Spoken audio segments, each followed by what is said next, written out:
Diane from So Charming Quilts, and I wanted to show you today. Last time I showed you all the fabric that we're going to use for our July quilt. It is Whirling Sparks, and I told you that I'm going to make all my half square triangles doing the 8 at a time method. They have you cutting 3-inch strips and then constructing your half square triangles using 3-inch squares. But I like the 8 at a time method, so I'm just going to show you real quick. I've already cut some of my squares, but I'm going to take my last piece of fabric and show you. There is enough fabric in the pattern to do this, so this is the method I prefer. So I thought I'd give you a quick tip and trick on how I'm doing that. So I've got my fabric, and I'm going to cut my squares at 6 1/4 by 6 1/4. So I'm going to cut 4 squares and just use the amount of fabric that I need. So I'm lining my ruler up at 6 1/4, and I'm going to just trim down a little bit here.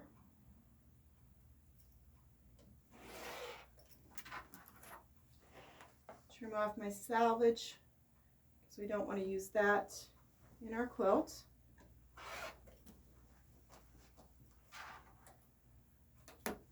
And then I'm just going to cut 4 6 1/4 by 6 1/4 inch squares. So there's 1.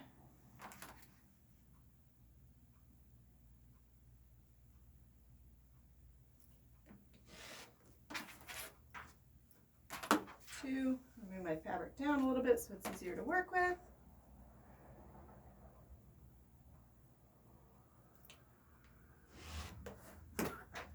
3.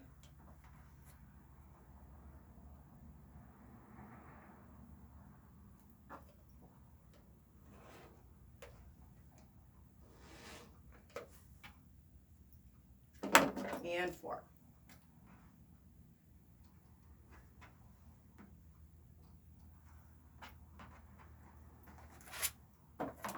So here are my 4 squares. I'll cut the black and I'll construct my half square triangles.